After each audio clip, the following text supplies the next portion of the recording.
Ok, jóvenes, seguimos obviamente con la materia de administración de proyectos, la cual la unidad número 1 habló acerca de toda la parte teórica y un poco práctica de cómo está conformado cada parte de lo que es el proyecto como tal. Recordemos que las partes más principales hablaba sobre una cédula de proyecto, hablábamos sobre un documento de alcance, hablábamos una declaración del trabajo, hablábamos también acerca de algo que se llama EDT o estructura de desglose de trabajo. Hablábamos sobre lo que es la MAR o matriz de asignación de responsabilidades, y el último tema fue acerca de elaboración de un cronograma o diagrama de Gantt. Con estas partes, jóvenes, es indispensable tener en cuenta que teniendo ya conocimiento de eso y sabiéndolo hacer en estos momentos, podemos iniciar con la segunda parte, que va de lo más fácil o lo que es, digamos, que más entendible a lo menos fácil, o lo que se va volviendo un poco más complicado, pero al decir complicado no quiere decir que sea imposible de llevar a cabo. Entonces, unidad 2, representación de proyectos mediante una red. Nos menciona por aquí que la secuencia de actividades se utiliza algo que se llama diagrama de red. Este define la secuencia en que se realizarán las actividades. Es una herramienta que permite acomodar las actividades específicas en el orden apropiado y establecer sus relaciones de dependencia. Llámese relaciones de dependencia a cada una de las actividades que se vayan suscitando, de manera que una vaya después de la otra o sean secuencialmente en el mismo orden. Por ejemplo, si imaginamos una línea de producción en la cual se esté llevando a cabo la conversión de una materia prima en un producto terminado, podemos darnos cuenta que en cada línea hay una etapa o fase o estación de trabajo que se encarga de llevar a cabo algún tipo de función muy en específico. Entonces, tomando de ejemplo lo que les estoy diciendo, podemos decir que de la estación A a la estación B no puede pasar siempre y cuando A no haya terminado. Por lo tanto, B tiene que esperar su turno para iniciar su proceso, y así, una vez que B inicie su proceso, prepararse la etapa C e iniciar el que corresponda. Entonces, a eso nos menciona, o eso quiere referirse cuando decimos que el diagrama de red define la secuencia en que se van a llevar a cabo cada una de las actividades. Dos técnicas que vamos a usar, jóvenes, en esta unidad se va a llamar lo que es PERT y el CPM. PERT es la técnica de evaluación y revisión de programas, y CPM es el método de la ruta crítica. Por aquí la forma en cómo se van a complementar o se van a explicar los temas, vamos a partir de la idea de que la red está diseñada mediante una malla PERT, y posteriormente la vamos a transformar a el método de la ruta crítica o CPM. Y estos fueron desarrollados desde la década de 1950. Entonces ya tiene pues ya su tiempo, alrededor de 70 años más o menos, de que existen esas herramientas. Entonces, pues es por ende que debemos de aprenderlas, porque son principalmente importantes en la materia o en la elaboración de proyectos. Principios de red, jóvenes. Para poder llevar a cabo la construcción de una red es principalmente importante o vital aprender que cada actividad se representa por medio de un cuadro en el diagrama de red, y la descripción de la actividad se escribe dentro del cuadro como se muestra a continuación. Es decir, las actividades pueden venir de manera rectangular o cuadrada, o también puede venir de manera redonda, o puede venir en forma de elipse. Entonces, aquí lo importante es, jóvenes, que no importa la parte de la presentación, lo que importa es la información que viene dentro, ya sea que venga desglosado dentro de la actividad que en este caso menciona el ejemplo, que es reclutar voluntarios, o simplemente venga la tarea que fue asignada con algún símbolo, letra o número. En este caso puede venir la letra adentro, puede venir el número 1 que indica el inicio, ¿sí? Entonces, aquí puede ser muy personalmente, muy detalladamente específico, dependiendo de la red que se esté analizando. Las actividades consumen tiempo, y su descripción por lo general comienza con un verbo. Como podemos ver aquí, reclutar es el verbo. Por lo tanto, esa es la actividad que se va a llevar a cabo. Cada actividad se representa por medio de un cuadro y solo uno. Es decir, no podemos tener dos cuadros que hablan de lo mismo o que se refiera a llevar a cabo la misma actividad. Si un cuadro habla sobre reclutar voluntarios, otro cuadro no puede decir lo mismo, al menos que se esté refiriendo a reclutar voluntarios en otra área diferente a la área en cuestión que estemos analizando. A cada cuadro se le asigna un número de actividad único. En este caso, la actividad que refiere a reclutar voluntarios es la actividad número 7. Las actividades jóvenes tienen una relación de dependencia. Aquí viene, digamos que el motivo por el cual se llama relación de dependencia, que es que cuando se vinculan en una secuencia lógica para mostrar cuáles actividades deben, completarse antes de que otras puedan comenzar. Las flechas que unen los cuadros de actividad indican la dirección de la relación de la dependencia. Si tomamos en cuenta, jóvenes, el ejemplo que les dije en diapositivas anteriores, si yo tengo una línea de producción, la cual inicia con una tarea que se llama A y posteriormente tenemos que pasar a la siguiente fase que se llama B, entonces cada una de estas actividades va a estar denotada mediante cuadros y con letras. Y la línea que una a la fase A con B indica la lógica por la cual se debe de llevar a cabo esa actividad. ¿Sí? Entonces, más adelante vamos a ver que estos jóvenes, si ya hicieron y llevaron a cabo su investigación que por ahí está pendiente, se llaman nodos y las flechas que está por aquí mostrada se le llaman arcos. Entonces, los arcos hacen que se unan los nodos y en cada nodo se denota la actividad que estemos analizando. Importante, una actividad no puede comenzar sino hasta que todas las actividades que la preceden y están vinculadas a ella por medio de flechas se hayan terminado. Lo que les decía, no podemos iniciar B, jóvenes, siempre y cuando A no haya terminado. Y hasta que termine de trabajar A o hasta que termine de hacer lo que le corresponda a la actividad A, podemos pasar a B. Es la lógica que pues tenemos que aplicar en las redes. Ya sea que le antecedan a B una actividad o ya sea que más adelante después de B venga a lo mejor la actividad C y por ahí venga la actividad D. Entonces, si tenemos esta configuración que más adelante vamos a verificar, nos vamos a dar cuenta que B no puede terminar o no puede iniciar C ni D hasta que B termine. Entonces, por lo tanto, esta se representa de esta manera. Quiere decir que cuando termine B se van a desglosar paralelamente hablando o simultáneamente hablando dos actividades que van a iniciar al mismo tiempo y que entre sí tienen una cierta independencia y pues no tienen, digamos que algún tipo de relación lógica en ese momento. Están trabajando de manera paralela y de modo que cuando terminen de llevar a cabo su función en la siguiente etapa se vuelven a juntar. Pero eso lo vamos a ver más adelante.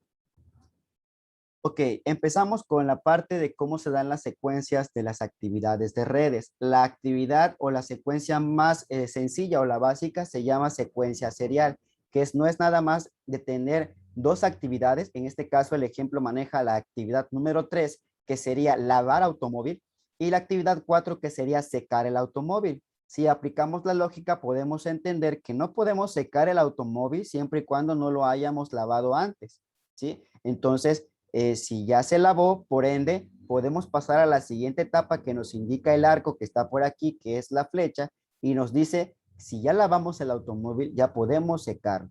Por lo tanto, la actividad 3 no puede iniciar la actividad 4 hasta que la actividad 3 no haya terminado. Y eso, jóvenes, se le llama secuencia serial. Si hacemos una analogía de una red con un circuito eléctrico, recuerden que en un circuito eléctrico hay tres tipos de conexión básicas, lo que es la conexión en serie, la conexión en paralela y la conexión mixta. Una conexión en serie podemos tomar en cuenta en este primer ejemplo de lo que es la secuencia serial. Recuerden que cuando conectamos de manera en serie un circuito, podemos colocar cada una de sus fases o componentes de una manera tras otra, una tras otra, una tras otra. Esa es una conexión en serie. En este caso, aquí tenemos una conexión en serie, pero aquí se llama secuencia serial. Otras actividades jóvenes que se hacen se llaman de manera simultánea, lo que les decía, simultaneidad o paralelismo. ¿Qué quiere decir eso? Aquí tenemos el ejemplo otra vez de reclutar voluntarios. Si podemos observar la diapositiva, podemos ver que al mismo tiempo que inicia la actividad de reclutar voluntarios, se está iniciando la actividad de comprar materiales. Y no sabiendo a qué se refiere la actividad, pero sí analizando, podemos darnos cuenta que reclutar voluntarios es independiente a comprar materiales. Por lo tanto, esas dos actividades pueden iniciar al mismo tiempo de manera simultánea, de modo que cuando ya hayamos reclutado a los voluntarios y comprar todos los materiales, podemos pasar a la siguiente etapa, que sería la número 9, que es construir puestos, ¿sí? Y una vez que ya hayamos construido los puestos, podemos pasar a la siguiente etapa, que sería la número 10, de pintar los puestos.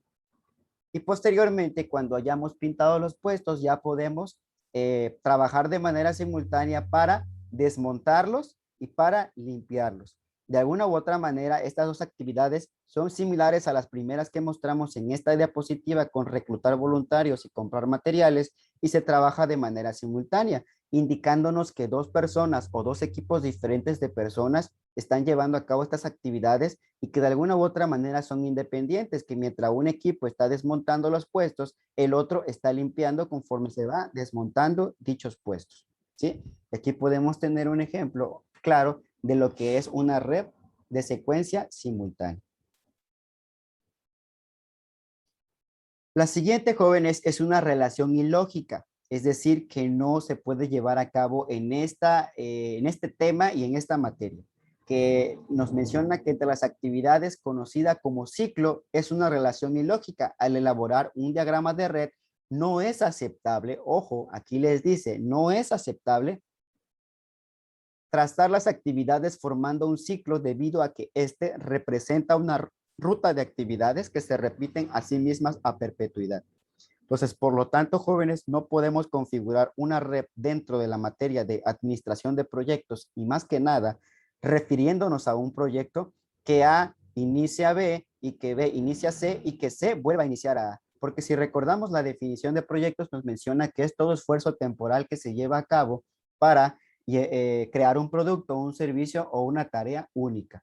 Es decir, cuando creamos un proyecto, lo llevamos a cabo, regularmente nos mencionan que ese proyecto es muy diferente e incluso especializado a comparación a otro que se vaya a hacer.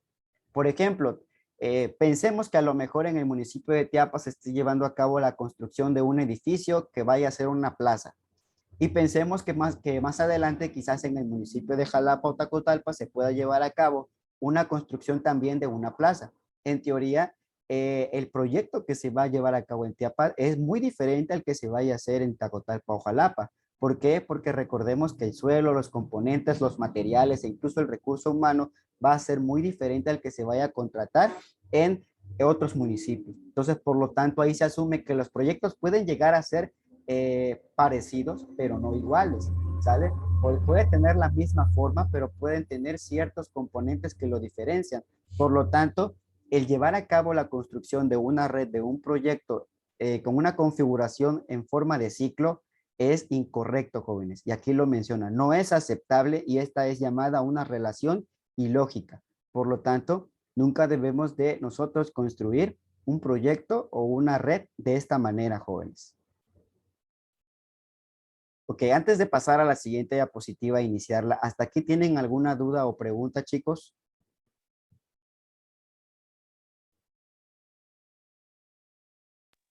De mi parte, Una, no, profe. maestro. Ok, Está todo clarito, profe.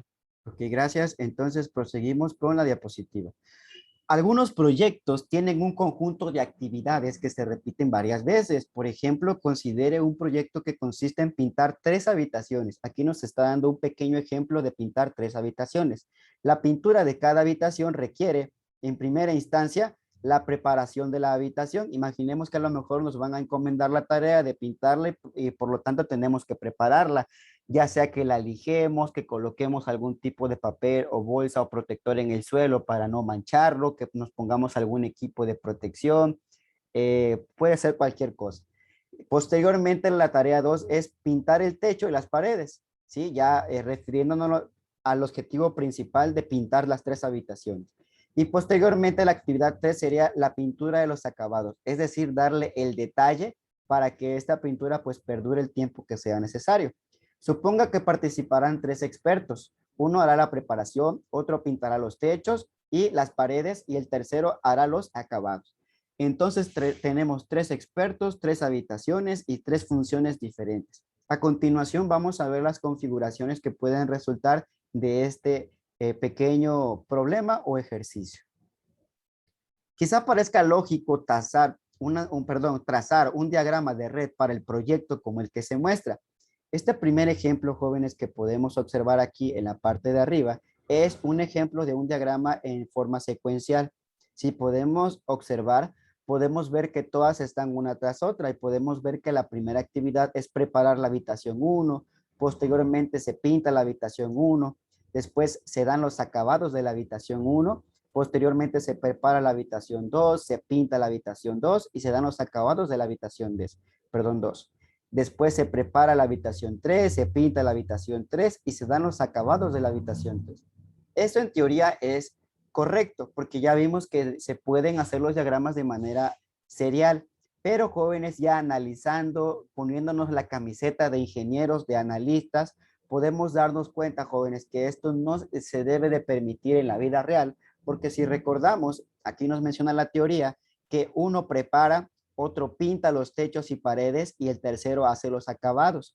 Por lo tanto, en la primera etapa, un primer experto va a preparar, pero de ahí menciona que otro se va a llevar a cabo, se va a encargar de pintar y el otro se va a encargar de los acabados. Entonces, cuando el primero esté pintando, van a haber dos personas ociosas que no van a estar haciendo nada. Y cuando el segundo esté ya pintando la habitación, ya el que está preparando la primera dejó de trabajar y el que está haciendo los acabados no está haciendo nada. Cuando ya pase a los acabados, esta persona ya va a estar ocupada, pero ya van a haber dos personas que no van a estar haciendo nada. Y así, jóvenes, van a haber etapas donde un trabajador y el otro trabajador y el otro van a estar, como quien dice, ocupadas y no ocupadas. Y ustedes saben a estas alturas que de alguna u otra manera no es permitido que tengamos a personas que estén sentadas dentro de una jornada de trabajo. Como por ahí les mencionaba sus homólogos del otro grupo, es mejor que el trabajador se encuentre ya sentado descansando cuando ya haya cumplido con su asignación completa, a que esté sentado descansando y esté esperando turno para llevar a cabo una actividad.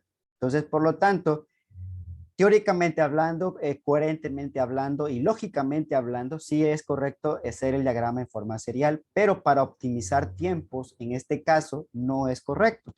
En la parte de abajo vemos el mismo problema o el mismo ejercicio, pero utilizando la secuencia de simultaneidad y serial al mismo tiempo. Entonces, por ahí nos menciona, iniciamos el proyecto, ok, se preparan las habitaciones, posteriormente se pinta cada una y posteriormente de que se pinta cada una se dan los acabados y se termina el proyecto. De manera muy rápida podemos visualizar que de alguna u otra manera los tres expertos pueden trabajar al mismo tiempo, porque si vemos que están trabajando secuencialmente, a lo mejor la configuración de sus tareas cambia y ya puede uno dedicarse exclusivamente a preparar, pintar y acabar, otro puede dedicarse a preparar, pintar y acabar la segunda habitación y el otro puede encargarse de preparar, pintar y acabar la habitación. Es como si, por ejemplo, yo les dijera, ok chicos, vamos a llevar a cabo una actividad, ustedes son en estos momentos 15 participantes, necesito que hagan 5 hagan esto, 5 hagan el otro y 5 hagan otra actividad. Entonces puede ser, jóvenes, que a lo mejor de la manera en como yo les doy las bases, ustedes digan, vamos a optimizar los tiempos y sí, vamos a llevar a cabo la actividad que el maestro pide, pero vamos a hacerlo de manera que podamos trabajar rápidamente y bien hecho. Entonces yo le puedo dar las herramientas y ustedes pueden crear lo que ustedes gusten siempre y cuando lleguen al resultado que queremos llegar. Entonces, en ese caso, analizando el problema de los pintores o los expertos, podemos decir que de manera simultánea se organizan mejor y pueden trabajar de manera que no va a haber en ningún momento cierta ociosidad o no va a haber un tiempo muerto y pues por ende todos van a estar trabajando en tiempo y forma y como les decía, es mejor que en un momento terminen y estén descansando los tres a que en el transcurso del tiempo de toda la actividad alguno de ellos esté sentado y no esté haciendo absolutamente nada. La siguiente figura, jóvenes, nos muestra una técnica conocida como escalonamiento. Aparte de lo que es la secuencia serial y simultaneidad, existe algo que se llama escalonamiento, que se utilizó para trazar el diagrama de este proyecto de pintura. Indica que cada experto, después de terminar una habitación, empieza a trabajar en la habitación siguiente.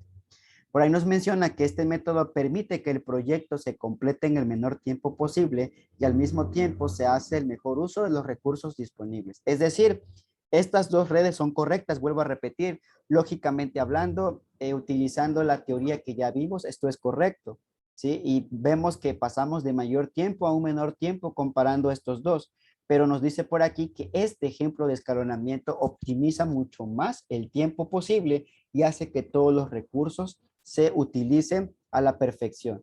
Y podemos observar que cada uno de los expertos finalmente trabaja de manera escalonada y utiliza en sí la asignación principal que se dio desde un principio, ¿sí? Porque de alguna u otra manera el primer experto se dedicó o se dedica a preparar la habitación 1, 2 y 3, el segundo experto se dedica a pintar la habitación 1, 2 y 3, y el tercero se dedica a acabar la habitación o darle los acabados o detalles en la 1, 2 y 3. Porque mientras uno está preparando la primera, ya le dice al otro, ¿sabes qué? Ya puedes empezar a pintar. Ok, correcto. Y aquí el número 2 comienza a pintar y ya él se pasa a preparar la segunda habitación. Cuando este compañero ya acabó de pintar la primera, le dice al que sigue, ¿sabes qué? Ya puedes darle los acabados. Ok, correcto, yo empiezo a darle los acabados. Bueno, y él ya se pasa a la segunda y este compañero está trabajando. Entonces, cada uno de ellos jóvenes cumple con su asignación de alguna u otra manera y nos menciona la teoría que este es el que ofrece el menor tiempo posible y utiliza absolutamente todos los recursos disponibles. Ahora bien, la pregunta sería, si esto fuera la vida real o yo les dejara un ejercicio, ¿cómo sé si mi diagrama de red es el correcto? Entonces, aquí jóvenes ya entraría la parte de su punto de vista como ingeniero industrial, su visión, su intuición de saber, ok, el arreglo que yo estoy ofreciendo es el correcto. Si yo fuera, digamos que el jefe o el líder de un equipo, yo le estaría dando a mi equipo sus mejores asignaciones y estaría optimizando todos los recursos.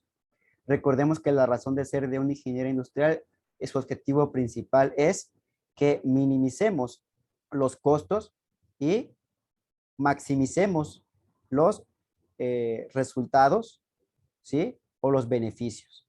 Esa es la razón de ser de un ingeniero industrial. Esa es su fórmula principal. Y recordemos que si logramos minimizar costos y aumentar recursos o beneficios, estamos creando una productividad donde esta productividad es igual a eficiencia, ¿sí? Eficiencia con una combinación de eficiencia y eficacia. Eso quiere decir, jóvenes, que si nosotros somos ingenieros industriales que ofrecemos productividad y logramos esta razón de ser, que digamos que nuestra misión, estamos siendo eficientes y eficaces, jóvenes. Entonces, esa es la razón y a donde quiera que vayan, en la materia que ustedes estén analizando en esos momentos, esa va a ser siempre el raciocinio. Si no buscamos minimizar costos, vamos a buscar siempre maximizar los recursos o en dado caso minimizar también los tiempos. Ok, chicos, si por ahí recordamos en clases pasadas, la unidad número 1 les mostré cómo se llevaba a cabo una EDT y una matriz de lo que era el ejemplo de un estudio de mercado. Entonces, por aquí les muestro el mismo ejemplo del estudio de mercado que se analizó en la unidad anterior, pero ya expresado en forma de red. Aquí podemos observar que para el estudio de mercado que vimos en la unidad número 1, primero se identifican los consumidores, es la actividad número 1 y lo hace Susan. Posteriormente, igual Susan, una vez que termina la actividad 1, elabora un cuestionario preliminar. Posteriormente, ella misma hace pruebas pilotos del cuestionario como actividad 3. Posteriormente, revisa los comentarios y completa el cuestionario y esa es su actividad número 4 de igual forma lo hace Susan. Entonces, una vez que ella ya terminó serialmente sus actividades porque ella lo hizo, se desglosan 4 actividades de manera simultánea, la cual por ende se está dividido por un equipo de trabajo ya, en que una persona prepara las estampillas del correo y la misma persona que es Steve imprime el cuestionario. Posteriormente, Andy desarrolla el software de análisis de datos y después Susan desarrolla los datos de prueba del software. Entonces vemos cómo aquí, jóvenes, se pasa de transformar una actividad o una secuencia serial, se transforma a una secuencia simultánea, ¿sí? Entonces, en la siguiente diapositiva vamos a observar la continuación de este diagrama. Por ahí se los partí en dos partes porque está algo, digamos que grande y pues yo quería que lo observaran de buena forma aquí en la presentación. Cuando las 4 actividades que anteceden terminan, ¿cómo sabemos que son 4? Porque hay 4 flechas o 4 arcos. Inician 2 actividades secuenciales posteriormente, donde si recordamos las 2 primeras, que son las estampillas, colocar estampillas e imprimir el cuestionario, hacen que después de terminar esas 2, se envíe el cuestionario por correo y se obtienen las respuestas y por ahí lo hace Steve. Después, si recordamos las dos otras actividades, nos mencionaba algo sobre probar el software y colocar los datos en la prueba del software. Por ende, ya podemos probar el software a la perfección como actividad 10. Entonces vemos que Steve y Andy son los que quedaron por ahí trabajando secuencialmente hablando. Cuando Steve y Andy terminan de trabajar, inicia la actividad número 11, que a partir de esta ya empieza a transformarse de simultáneo a serial y se introducen los datos de las respuestas. Lo hace Jim. Después de que Jim introduce los datos de las respuestas, ya lo analiza los resultados y así, jóvenes, cuando ya terminó de analizar los resultados, elabora un reporte. Y esa es la actividad número 3. Y si vemos por ahí, aquí en la parte de abajo nos dice cómo está estructurado esta red, donde el cuadro más grande es la descripción de la actividad. Si observamos el último ejemplo, elaborar el reporte, esa es la actividad y esencialmente está mostrando un verbo que es elaborar. El número de la actividad está en la parte inferior izquierda, que aquí estamos observando que es el número 13. Y la persona que está responsable o que es responsable de esa actividad, en este caso es Jean. ¿Ok? Entonces, aquí podemos ver, jóvenes, un ejemplo claro de cómo es un diagrama de red. Y si recordamos el ejemplo que vimos en la vida número 1, que fue el estudio de mercado, en la cual en ese momento exclusivamente nada más nos referimos a una EDT y a una MAR, pues ya aquí vemos cómo se expresa ahora en forma de red ese mismo proyecto. ¿Ok? Entonces, jóvenes, eh, esto es, jóvenes, hasta este momento la denotación de cómo se lleva a cabo o cómo se elabora una red.